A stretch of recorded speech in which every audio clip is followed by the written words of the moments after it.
Hello again, welcome to another episode. 2 cars, 1 lap. Check that out. How much bigger, at least taller, that Fiat is compared to these things. 787bs. 3 cars, 1 lap because they only ever made 3 of these things back in the early 90s. Today I'm going to talk a bit about a couple things. Oculus Rift Consumer Version 1, as well as this car, this mod, which is one of the best I've ever seen. So first, the Oculus Rift Consumer Version 1 is coming out. Best guesses are all late 2015. CES this year was pretty boring by all accounts. No major sort of groundbreaking things, bunch of new TVs, skinnier new laptops, higher resolution stuff, but nothing really groundbreaking. Oculus Rift was there demoing the Crescent Bay prototype, which is, they won't give out some details. Everybody assumes it's at least sort of 1440p resolution, as opposed to DK2, which is 1080p. But nobody's really sure. An interesting point was brought up on the Oculus Rift subreddit.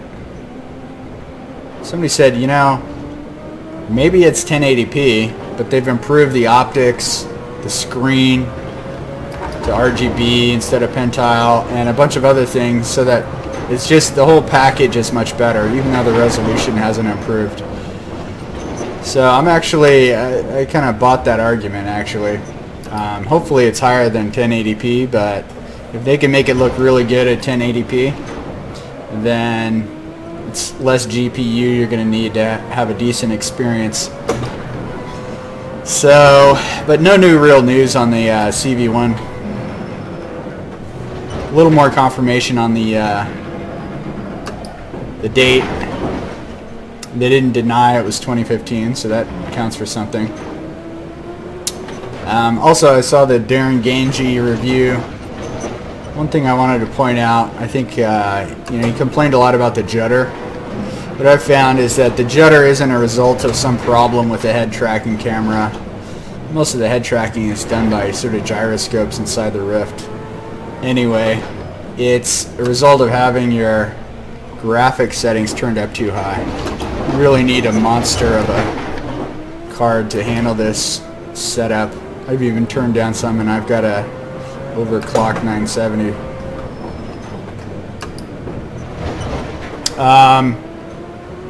So the Crescent Bay is actually going to be 90 hertz, and hopefully the CV1's at least 90 hertz as well. That has a huge impact on quality, the visual quality in VR. It reduces the latency. And one point, really the point of this video I want to make, is that one thing I don't think people have thought enough about is latency. We talk about resolution, we talk about force feedback wheels, we talk about all kinds of stuff, but what I found is that controlling a car at the limit in simulator is incredibly hard when you have a low latency monitor. I'm sorry, a high latency monitor. When what you're doing lags behind what you're seeing,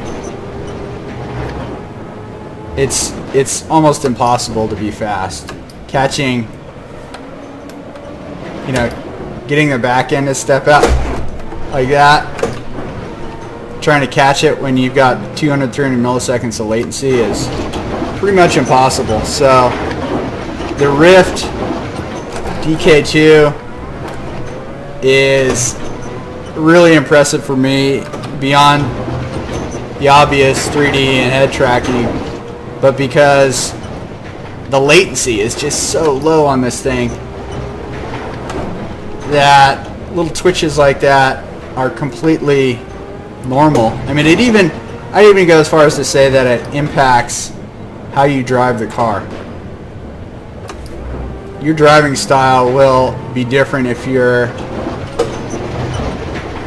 on a high latency device. And if you learn on a high latency device, I'd argue you're also going to learn some bad habits.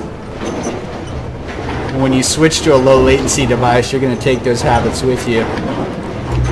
You almost have to relearn how to drive. You can be a bit more aggressive with the Rift.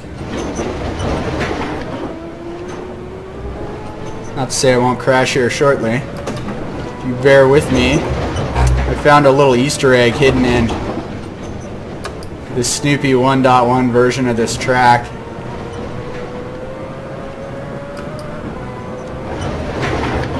Whoa! It's just this mod. I love it. I can't get enough. This car is incredibly controllable. A lot of the high downforce cars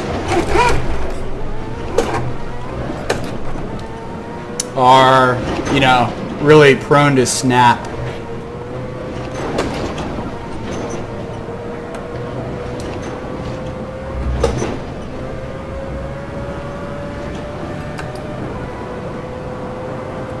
Get close to the limit and they just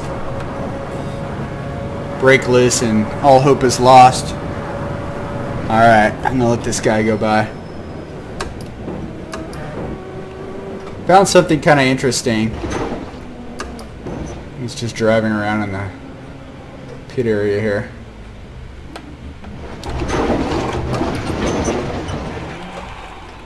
If you drive up to these, you'll find they're not real, or at least not even virtually real. You can drive right through them. Notice at the top of the hill, I just instinctively look for cars there. Interesting. That's the Nürburgring Castle up there.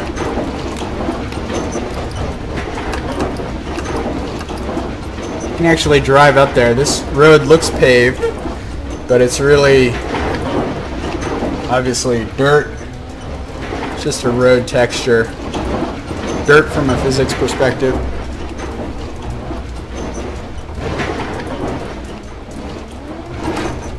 Whoa. Driving like it. Anyway, you can see the track back there. You get closer to the castle. This castle has an interesting history. There's a bit of info on it on Wikipedia, but it was chosen here as kind of a vantage point. You can see a lot of the Eiffel Mountains. Anyway, that's it for this week. I think just summarize the latency. I think is way underappreciated. Low latency specifically as a feature of whatever kind of display you're using to drive a simulator. 787b, one of the best mods ever. It's just insanely detailed. So kudos to the guys who put it together, and hopefully they come out with a few more just like it. Thanks for your time, and thanks for watching.